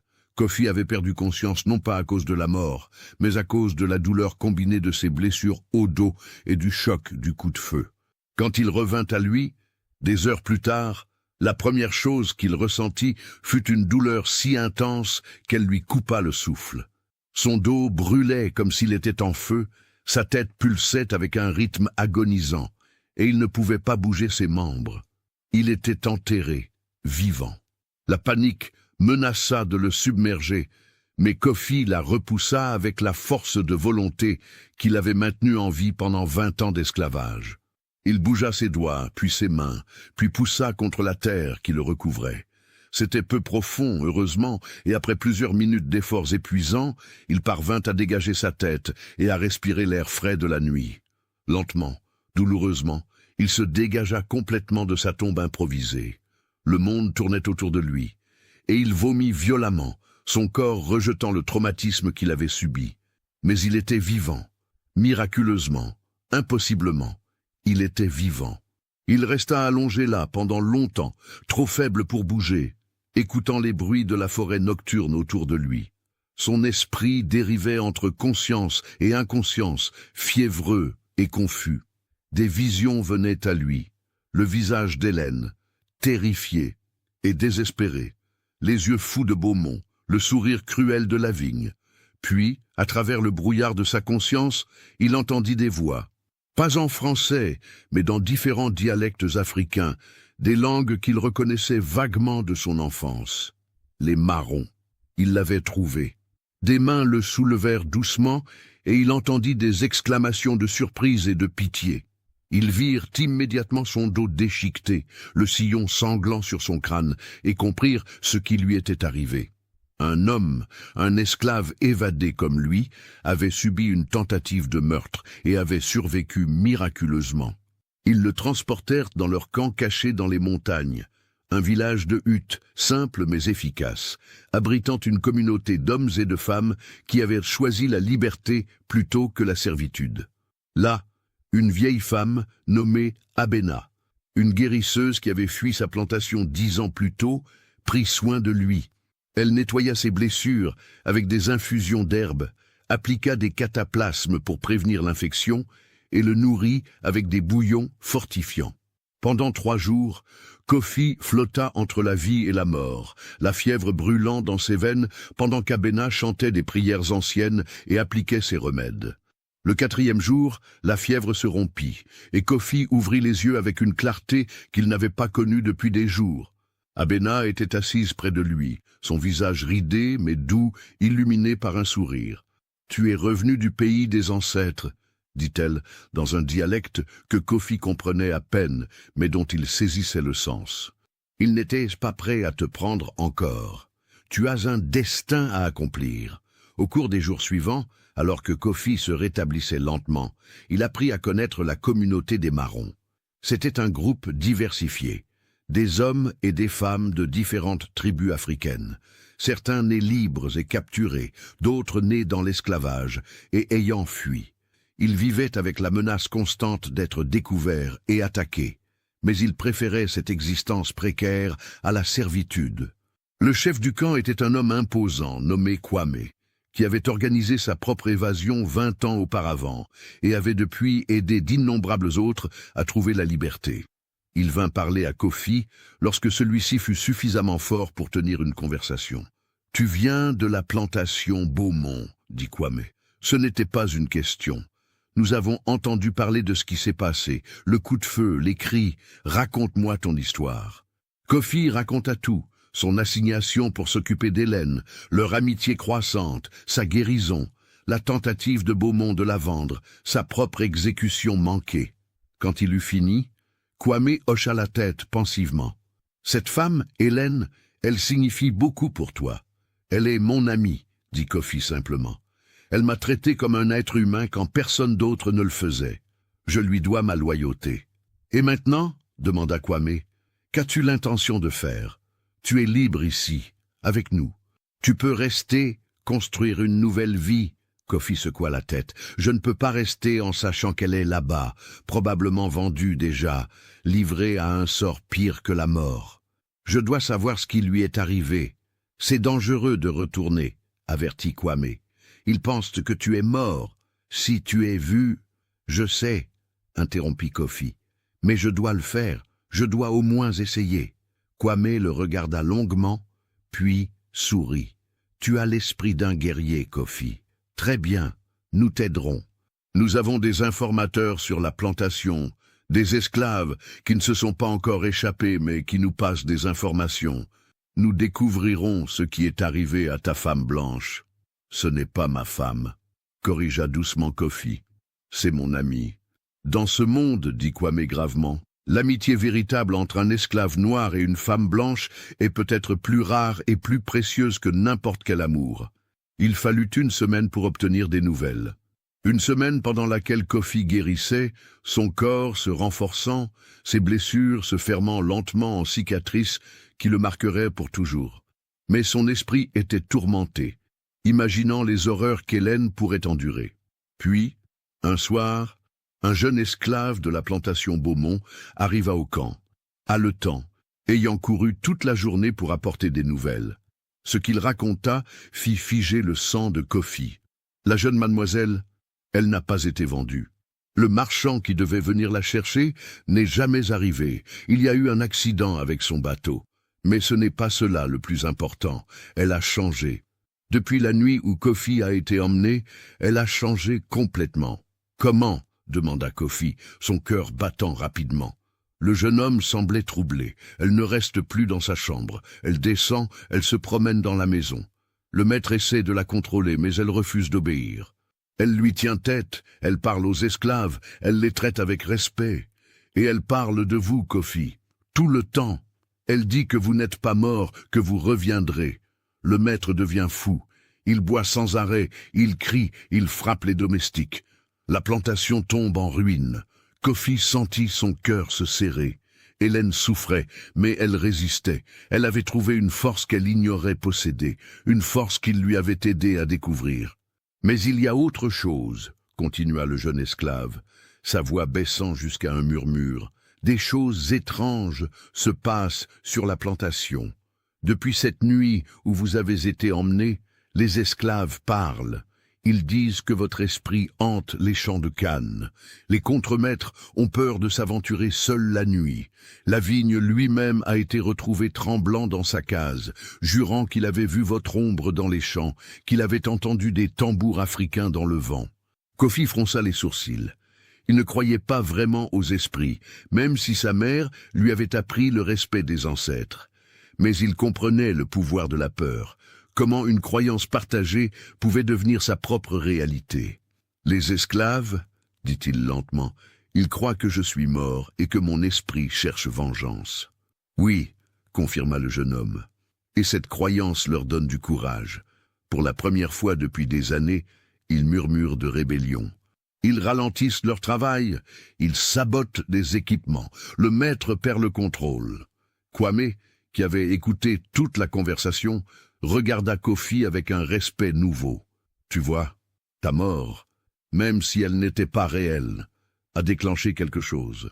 Parfois, un symbole est plus puissant qu'une armée. » Une idée commença à germer dans l'esprit de Kofi, une idée audacieuse et dangereuse.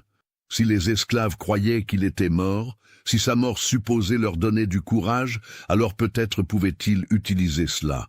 Peut-être pouvait-il revenir non pas comme un homme vivant, mais comme quelque chose de plus, quelque chose qui inspirerait la véritable rébellion. « Je dois retourner, dit-il avec détermination, pas ouvertement mais dans les ombres. Je dois parler aux esclaves, nourrir leur courage, les organiser. Et je dois voir Hélène une dernière fois, m'assurer qu'elle est en sécurité. » Kwame hocha la tête. « Nous t'aiderons, mais Kofi, tu dois comprendre que si tu fais cela, il n'y aura pas de retour en arrière. Tu seras un symbole, pas un homme, et les symboles ne peuvent pas vivre des vies normales. » « Je comprends, dit Kofi, mais j'ai déjà renoncé à une vie normale il y a 20 ans quand ils m'ont arraché à ma maison. Maintenant, je choisis mon propre destin. » Les jours suivants furent consacrés à la préparation. Kwame et ses hommes enseignèrent à Kofi comment se déplacer invisiblement dans la nuit, comment communiquer avec les esclaves sans être détecté, comment utiliser la peur comme une arme. Ils lui donnèrent des vêtements sombres, des herbes qui masqueraient son odeur des chiens, et des routes secrètes à travers la forêt qui le ramèneraient à la plantation Beaumont. Puis une nuit sans lune, exactement 2 semaines après sa mort supposée, Kofi retourna vers la plantation qu'il avait torturée pendant si longtemps. Il arriva aux limites de la propriété juste après minuit. Les champs de canne s'étendaient devant lui, les tiges hautes se balançant doucement dans la brise nocturne, créant un murmure qui ressemblait presque à des voix. Il se déplaça silencieusement le long des rangées, invisible dans l'obscurité, se dirigeant vers les quartiers des esclaves. Là, il trouva un vieil homme qu'il connaissait, Toussaint, un esclave qui avait toujours été gentil avec lui. Kofi tapa doucement à la porte de sa case, et quand Toussaint ouvrit, le choc sur son visage fut absolu. « Kofi, murmura-t-il, tremblant. « C'est vraiment toi, ou es-tu un esprit? Je suis vivant, répondit Kofi doucement. Mais pour le moment, il est mieux que tout le monde pense que je suis mort. J'ai besoin que tu rassembles les autres, ceux en qui tu as confiance. Dis-leur que l'esprit de Kofi leur parle, que le temps de la soumission est terminé. » Au cours des heures suivantes, Kofi parla à petits groupes d'esclaves, leur racontant ce qui s'était passé, leur expliquant qu'ils avaient le pouvoir de changer leur sort s'ils se tenaient ensemble. Il ne leur demandait pas de se rebeller ouvertement, pas encore. Ce serait un suicide. Mais il leur demandait de résister de petites manières, ralentir leur travail, casser les outils accidentellement, rendre la vie difficile à leurs oppresseurs. Et surtout, il leur demandait de continuer à parler de son esprit, de cultiver la peur chez leur maître. La peur était une arme puissante, et maintenant c'était leur arme. Avant l'aube, il y avait une dernière chose qu'il devait faire. Il devait voir Hélène. Il se glissa dans la grande maison, utilisant les routes qu'il connaissait si bien après des mois à s'occuper d'Hélène. La maison était silencieuse, à l'exception des ronflements ivres de Beaumont venant de sa chambre à l'autre bout du couloir. Kofi monta l'escalier avec la légèreté d'un fantôme et poussa doucement la porte de la chambre d'Hélène. Elle était assise près de la fenêtre, regardant la nuit, exactement comme elle l'avait fait tant de fois quand il venait la voir. Mais maintenant, il y avait quelque chose de différent dans sa posture. Elle se tenait plus droite, plus forte, malgré la tristesse évidente dans ses yeux. « Hélène » murmura-t-il. Elle se retourna brusquement, et pendant un long moment, elle le regarda simplement comme si elle ne pouvait pas croire ce qu'elle voyait. Puis ses yeux se remplirent de larmes, et elle se leva précipitamment, traversant la pièce pour le rejoindre. « Kofi » sanglota-t-elle, se jetant dans ses bras. « Tu es vivant. Je le savais. Je savais qu'il ne pouvait pas te tuer. » Kofi la tint contre lui, sentant ses propres larmes couler sur ses joues. « Je suis vivant, » murmura-t-il, « mais je ne peux pas rester. Je suis venu te dire adieu et m'assurer que tu es en sécurité. » Hélène se recula, le regardant avec intensité. « Emmène-moi avec toi, je ne peux pas rester ici. Mon père devient fou, il me traite comme une prisonnière, mais maintenant je refuse de me cacher. Je préfère mourir libre dans les montagnes que de continuer à vivre comme ça. » Kofi secoua la tête doucement. « Ce n'est pas si simple. Le voyage est dangereux et les marrons ne sont pas tous accueillants envers les blancs. De plus, tu as quelque chose de plus important à faire ici. »« Quoi » demanda-t-elle confuse. « Soit un témoignage, » dit Kofi. « Tu es la seule personne blanche qui a vu la véritable humanité des esclaves, qui comprend que nous ne sommes pas des animaux, mais des hommes et des femmes avec des âmes, des rêves, des capacités d'amour et de compassion. Un jour, quand ce système cruel s'effondrera, et il s'effondrera, Hélène, tu pourras témoigner de la vérité. Ta voix aura un pouvoir que la mienne ne pourra jamais avoir. » Hélène le regarda longuement, puis hocha lentement la tête. « Tu as raison. Mais comment vais-je survivre ici sans toi? Tu es plus forte que tu ne le penses, » dit Kofi avec un sourire. « Tu l'as déjà prouvé. Continue à résister à ton père, continue à traiter les esclaves avec respect et dignité. Chaque petit acte de gentillesse est un acte de rébellion contre ce système. » Ils parlèrent encore quelques minutes, partageant des souvenirs, des espoirs pour l'avenir. Puis, alors que le ciel commençait à pâlir à l'est, Kofi sut qu'il devait partir. « Je ne t'oublierai jamais, » dit Hélène, tenant ses mains une dernière fois. « Tu m'as sauvé de tant de façons, et toi, tu m'as rappelé pourquoi il vaut la peine de se battre, » répondit Kofi. « Adieu, mon ami. » Il se glissa hors de la chambre, hors de la maison, et disparut dans les ombres avant que le soleil ne se lève. Mais même après son départ, sa présence continua à se faire sentir sur la plantation Beaumont. Les semaines suivantes virent une transformation extraordinaire. Les esclaves, inspirés par les visites nocturnes de Kofi et alimentés par la croyance en son esprit vengeur, devinrent de plus en plus audacieux dans leur résistance. Le travail ralentissait, les outils se cassaient mystérieusement, Et parfois, le matin, les contremaîtres trouvaient des symboles africains tracés dans la poussière devant leurs portes, des avertissements silencieux qui les terrifiaient. Beaumont, pendant ce temps, s'enfonçait de plus en plus dans la folie et l'alcool. La perte de contrôle sur sa fille, combinée aux problèmes croissants avec ses esclaves et ses dettes qui s'accumulaient, le détruisait de l'intérieur. Il voyait des ombres partout, sursautait au moindre bruit et hurlait parfois dans la nuit, réveillant toute la maisonnée. Lavigne, rongée par la culpabilité et la peur superstitieuse d'avoir tué Kofi, commença à boire autant que son maître. Il jurait voir Kofi dans les champs, entendre sa voix dans le vent. Sa santé se détériora rapidement, et en quelques mois il tomba malade d'une fièvre que personne ne put expliquer. Il mourut en délire, appelant le pardon de Kofi dans son agonie finale. Les autres contremaîtres, témoins du sort de Lavigne, devinrent plus prudents, moins prompts à lever le fouet. La peur avait changé de camp. Hélène, pendant ce temps, devint une présence de plus en plus visible sur la plantation. Elle se promenait dans les champs, parlait aux esclaves, leur apportait de l'eau quand la chaleur était trop forte. Son père essaya de la contrôler, mais elle refusait de céder. Elle était devenue, à sa manière, aussi rebelle que Kofi l'avait été. Un jour, 6 mois après la disparition de Kofi, un groupe de visiteurs arriva à la plantation. C'étaient des officiers coloniaux venus enquêter sur des rapports de troubles dans la région. Ils interrogèrent Beaumont, qui babilla des réponses incohérentes sur des esprits et des malédictions.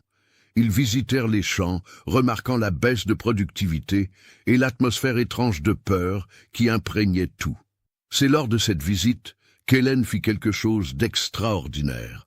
Elle s'approcha des officiers et, devant son père horrifié, commença à leur raconter la vérité sur ce qui se passait sur la plantation.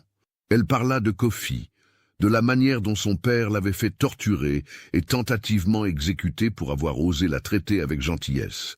Elle parla de sa propre réclusion, de la cruauté systématique envers les esclaves. Les officiers écoutèrent avec un mélange de fascination et de malaise. Ce n'était pas qu'ils se souciaient vraiment du sort des esclaves. Le système colonial entier reposait sur leur exploitation. Mais les paroles d'Hélène révélaient une instabilité dans la plantation qui pourrait être contagieuse. Une enquête fut ouverte. Elle n'aboutit à rien de significatif pour les esclaves. Bien sûr, le système était trop enraciné pour cela. Mais la réputation de Beaumont fut ruinée. Ses créanciers exigèrent un paiement immédiat, et face à l'impossibilité de payer, il fut forcé de vendre la plantation. Le nouveau propriétaire, M. Rochambeau, était un homme plus pragmatique. Il comprit rapidement que la plantation ne pouvait fonctionner efficacement avec des esclaves terrorisés et en constante rébellion. Il adopta des méthodes légèrement moins brutales, non par bonté de cœur, mais par calcul économique. Les châtiments diminuèrent, les rations s'améliorèrent légèrement et lentement, très lentement, une paix fragile s'installa. Quant à Beaumont, ruiné et brisé, il quitta Saint-Domingue pour retourner en France. Hélène refusa de l'accompagner. Au lieu de cela, avec l'aide du nouveau propriétaire qui trouvait sa présence problématique mais n'osait pas la chasser brutalement, elle s'installa dans une petite maison au bord de la plantation et consacra sa vie à enseigner aux enfants d'esclaves à lire et à écrire. Un acte de rébellion silencieuse contre le système qui voulait les maintenir dans l'ignorance. Kofi, pendant ce temps, vivait avec les Marrons dans les montagnes. Il ne retourna jamais à la plantation Beaumont, mais des nouvelles lui parvenaient régulièrement par les réseaux secrets d'esclaves en fuite. Il apprit la chute de Beaumont, la transformation d'Hélène, et son cœur se gonfla de fierté pour son ami qui avait trouvé sa propre forme de résistance. Les années passèrent. La tension dans toute la colonie de Saint-Domingue augmentait, alimentée par les idéaux de la Révolution française qui parlaient de liberté et d'égalité, mais refusait toujours de les accorder aux esclaves. Des rébellions éclataient sporadiquement, chacune réprimée brutalement, mais chacune semant les graines de la prochaine. Kofi devint un leader respecté parmi les Marrons, utilisant sa connaissance des plantations et sa capacité à inspirer les autres. Il aidait à organiser des évasions, formaient des jeunes hommes aux tactiques de guérilla et maintenaient vivante la flamme de l'espoir de liberté. Il ne revit jamais Hélène en personne, mais une fois par an, le jour anniversaire de leur dernière rencontre, elle laissait une lettre dans un endroit secret que les Marron connaissaient. Dans ces lettres, elle lui racontait ce qui se passait sur la plantation, les petites victoires et les grandes défaites. Sa détermination continue à honorer sa mémoire en traitant chaque personne avec la dignité qu'elle méritait. Et Kofi, à son tour, lui envoyait de brèves réponses, des mots d'encouragement, des rappels que leur amitié avait changé quelque chose de fondamental. Peut-être pas dans le monde entier, mais dans leur coin respectif de celui-ci. 10 ans après la nuit où Kofi avait été laissé pour mort, la grande révolution haïtienne éclata enfin. Des dizaines de milliers d'esclaves se levèrent simultanément, brûlant les plantations, renversant leurs maîtres, exigeant leur liberté avec une fureur que des siècles d'oppression avaient accumulée. Kofi était parmi les leaders, se battant avec la férocité d'un homme qui savait exactement ce pourquoi il se battait. La plantation Beaumont, comme tant d'autres, fut détruite dans les flammes de la Révolution. Mais avant que les rebelles n'y arrivent, Hélène avait déjà aidé des dizaines d'esclaves à s'échapper, leur donnant des provisions, des cartes et des indications pour trouver les camps de Marron. Quand les flammes montèrent finalement, elle regarda brûler la grande maison blanche qui avait été sa prison pendant tant d'années, et elle sourit à travers ses larmes. Elle quitta Saint-Domingue peu après, retournant en France non pas comme la fille honteuse d'un planteur raté, mais comme une femme qui avait trouvé sa propre voie et son propre but. Elle passa le reste de sa vie à écrire sur ce qu'elle avait vu, témoignant de l'humanité des esclaves, de leur courage, de leur souffrance. Ses écrits ne furent jamais largement publiés de son vivant. La société n'était pas prête à entendre de telles vérités, mais elle les laissa pour les générations futures. Kofi survécut à la Révolution, un des rares qui virent la naissance d'Haïti, la première république noire libre. Il vécut jusqu'à un âge avancé, respecté comme un ancien combattant de la liberté, racontant aux jeunes générations les histoires de ses jours sombres pour qu'ils n'oublient jamais le prix payé pour leur liberté. Et parfois, tard dans la nuit, assis devant son feu, il pensait à une jeune femme blanche, aux cheveux châtains et aux yeux gris-bleus, qui lui avait appris que la compassion pouvait transcender toutes les barrières que la société érige, que l'amitié véritable était plus forte que les chaînes de l'esclavage. Leur histoire devint une légende murmurée dans les villages, un conte sur un esclave et une femme blanche qui avaient trouvé l'humanité l'un dans l'autre dans le lieu le plus inhumain.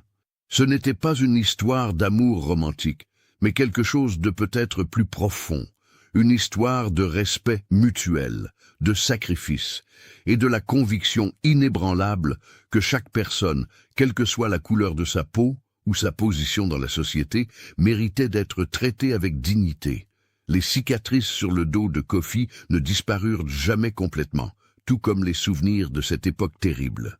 Mais il les portait non pas comme des marques de honte, mais comme des témoignages de ce qu'il avait enduré et surmonté. Elle racontait l'histoire d'un homme qui avait refusé d'être brisé, qui avait choisi la compassion plutôt que la haine, et qui, à la fin, avait contribué à briser les chaînes non seulement pour lui-même, mais pour des générations futures. La plantation Beaumont n'existait plus que dans les mémoires et les histoires, ses champs de canne retournés à la jungle, sa grande maison blanche réduite en cendres. Mais ce qui s'était passé là-bas, les horreurs et les rares moments de beauté humaine au milieu des ténèbres, continueraient à résonner à travers l'histoire.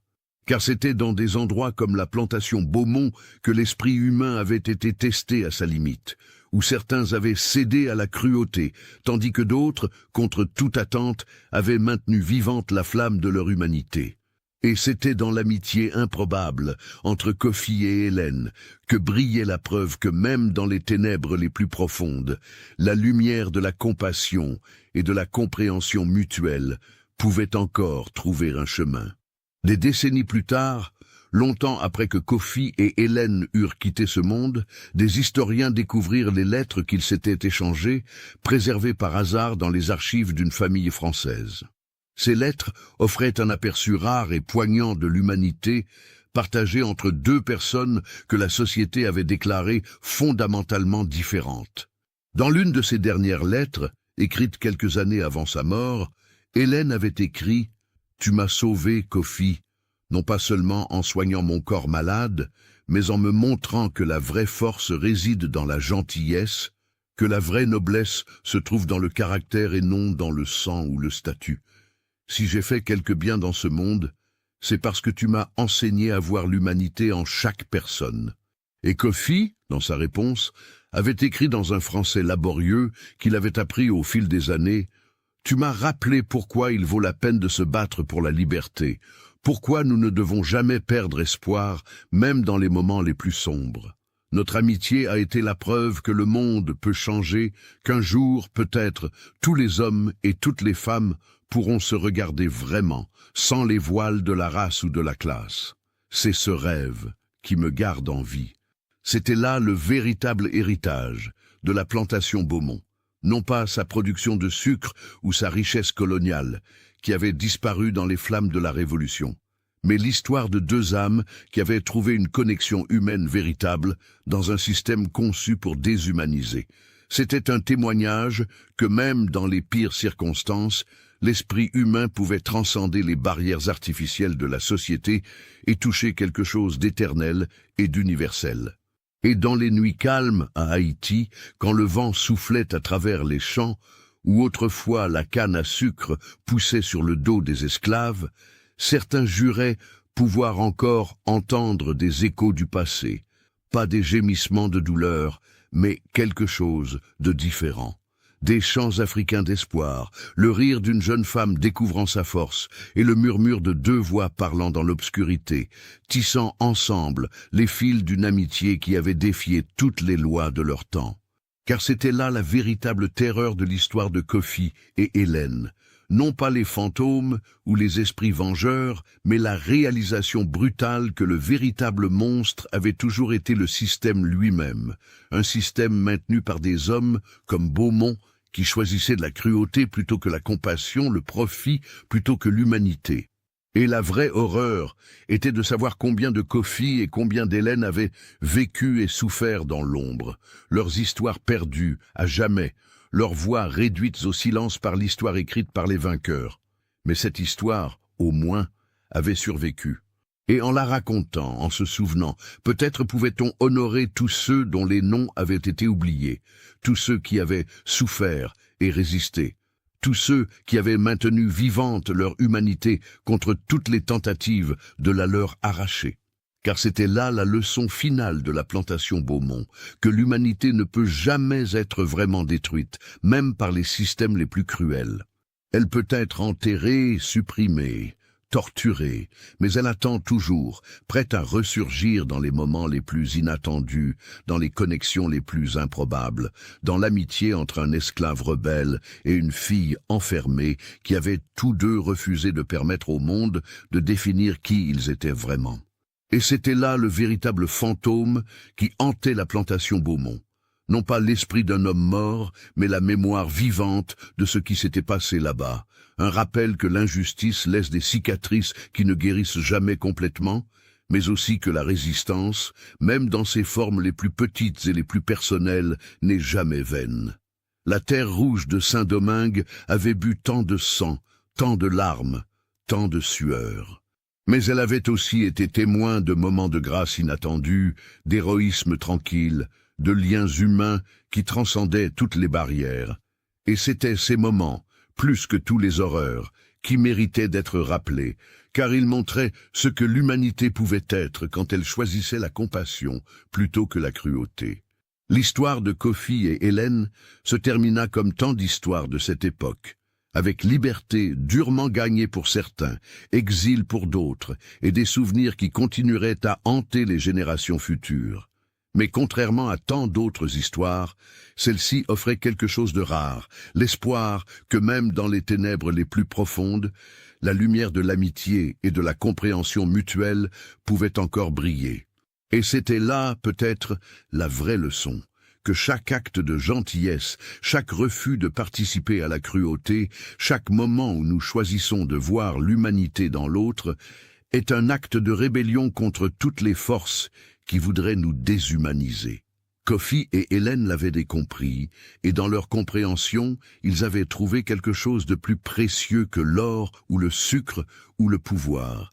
Ils avaient trouvé la vérité de leur propre humanité et celle de l'autre. Qu'avez-vous pensé de l'histoire? Laissez votre commentaire ci-dessous et partagez vos réflexions sur ce cas terrifiant. Envie d'autres histoires d'horreur mêlant histoire et mystère? Abonnez-vous, activez la cloche de notification et partagez avec ceux qui aiment le côté obscur de l'humanité. À bientôt pour le prochain cauchemar.